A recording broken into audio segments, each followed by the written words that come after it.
Hello! உப்பு போட்டு அனைவரும் ஆரோக்கியமாக, சந்தோஷமாக, நிம்மதியாக இருப்பீர்கள் என்று நம்புகிறேன். இப்போது அடுத்த பகுதியை பார்ப்போம். ஒரு தெருவிற்கு கடைசியாக வருகிறேன்.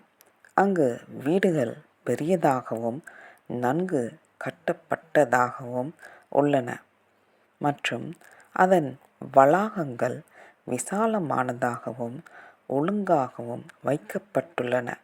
நான் ஒரு வாயிலை அடையும் வரை என் வேகத்தை விரைவுபடுத்துகிறேன். அதன் தூணில் விஷுதானந்தர் என்ற பெயர் ஒரு கல் பலகையில் பொறிக்கப்பட்டுள்ளது. நான் வளாகத்திற்குள் நுழைந்தேன், ஏனென்றால் நான் தேடும் வீடு அதுதான். நான் வளாகத்திற்குள் நுழைந்து வராண்டாவில் ஓய்வெடுக்கும் ஒருவரை அணுகினேன். அவர் ஒரு முட்டாள் முகம் கொண்ட இளைஞன். நான் அவரிடம் இந்துஸ்தானியில் கேட்கிறேன், ஆசிரியர் எங்கே? ஆனால் அவர் தலையை ஆட்டுகிறார். அப்படிப்பட்ட ஒருவரும் இங்கே இல்லை என்பதை எனக்கு புரிய வைக்கிறார். நான் ஆசிரியரின் பெயரை உச்சரிக்கிறேன், ஆனால் அப்போதும் அவர் எதிர்மறையான பதிலைத்தான் கொடுக்கிறார். விளைவு ஏமாற்றம் அளிக்கிறது. ஆனால் நான் நிறுத்தவில்லை என்பதில் உறுதியாக இருக்கிறேன். உள்நோக்கிய ஒரு கண்காணிப்பாளர் என்னை எச்சரிக்கிறார். அந்த இளைஞன் எந்த ஐரோப்பியனும் இங்கு வந்து எந்த வேலையும் செய்ய முடியாது என்று நினைக்கிறான். மேலும் நான் உண்மையில் வேறு ஏதாவது வீட்டை தேடுகிறேன் என்ற முடிவுக்கு அவன் வந்துவிட்டான்.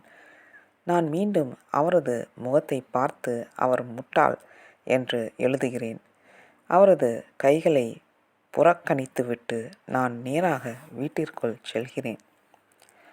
ஒரு உள் அறையில் இருண்ட முகங்களின் அரை வட்டத்தை காண்கிறேன். நன்கு உடையணிந்த இந்தியர்கள் குழு தரையில் அமர்ந்திருக்கிறார்கள். அறையின் கடைசியில் ஒரு சோபாவில் சாய்ந்திருக்கும் ஒரு தாடி வைத்த முதியவர். அவரது மரியாதைக்குரிய தோற்றமும் இருக்கையும் இவர்தான் என்பதை எனக்கு உணர்த்துகிறது. என் தேடலின் நோக்கம். நான் என் கைகளை உயர்த்தி உள்ளங்கைகளை தொட்டு வணங்குகிறேன்.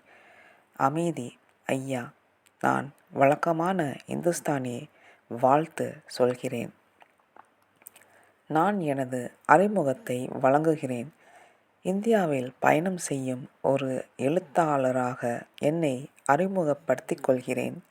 ஆனால் அவர்களின் பூர்வீக தத்துவம் மற்றும் மாயாவதத்தின் மாணவனாகவே என்னை அறிமுகப்படுத்துகிறேன்.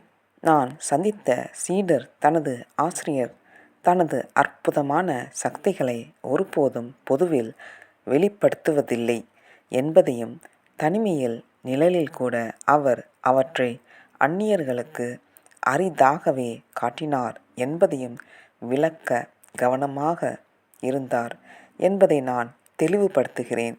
இருப்பினும் அவர்களின் பண்டைய ஞானத்தில் எனக்குள்ள ஆழ்ந்த ஆர்வம் இருப்பதால் அவர்களின் மகிழ்ச்சியை நான் விரும்புகிறேன். மேலும் ஒரு விதிவிலக்காக நடத்தப்பட வேண்டும் என்றும் கெஞ்சுகிறேன். மாணவர்கள் ஒருவரையொருவர் வெறுமையாக பார்த்து கொள்கிறார்கள். பின்னர் ஆசிரியரின் பதிலில் ஆச்சரியப்படுவது போல் அவரை நோக்கி திரும்புகிறார்கள். விசுதானந்தா 70 வயதுக்கு மேற்பட்ட மனிதர் என்று நான் நினைக்கிறேன். ஒரு குறுகிய மூக்கும் நீண்ட தாடியும் அவரது முகத்தை அலங்கரிக்கின்றன. அவரது பெரிய அளவிலான கண்களால் நான் வியப்படைகிறேன். அவை ஆழமாக பிணைக்கப்பட்டுள்ளன.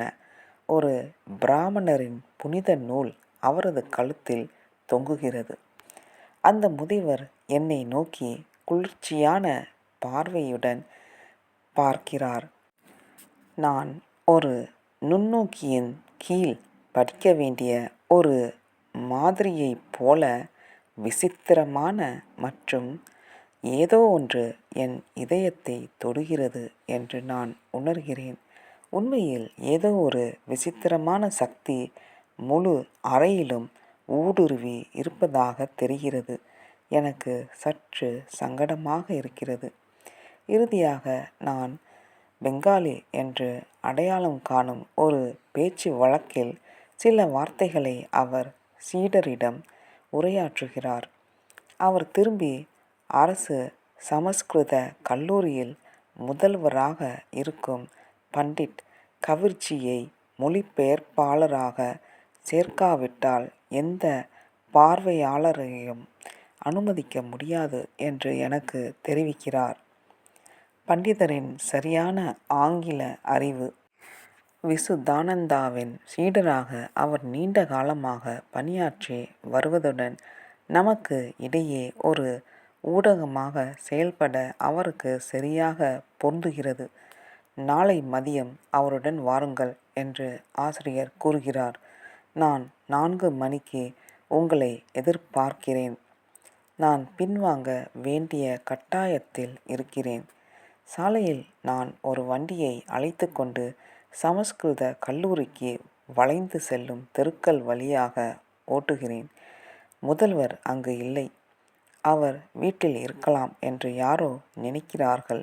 அதனால் நான் இன்னும் அரை மணி நேரம் சென்று கடைசியாக ஒரு உயரமான பழங்கால வீட்டில் ஒரு நீண்ட மேல் மாடியை காண்கிறேன். அதன் தோற்றம் ஒரு இடைக்கால இத்தாலிய கட்டிடத்தை போன்ற இருக்கிறது.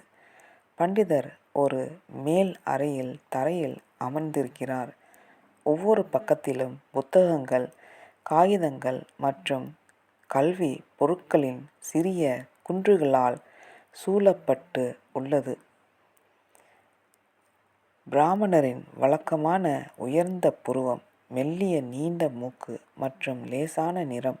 அவரது முகம் நேர்த்தியானது மற்றும் அறிவார்ந்ததாக இருக்கிறது. நான் எனது பணியை விளக்குகிறேன். அவரது பங்கில் ஒரு சிறிய தயக்கம் உள்ளது. பின்னர் அவர் அடுத்த நாள் என்னுடன் வர ஒப்புக்கொள்கிறார். சந்திப்பு முடிவாகிவிட்டது. நான் கிளம்புகிறேன். நன்றி, வணக்கம். ரம பூ போட்டு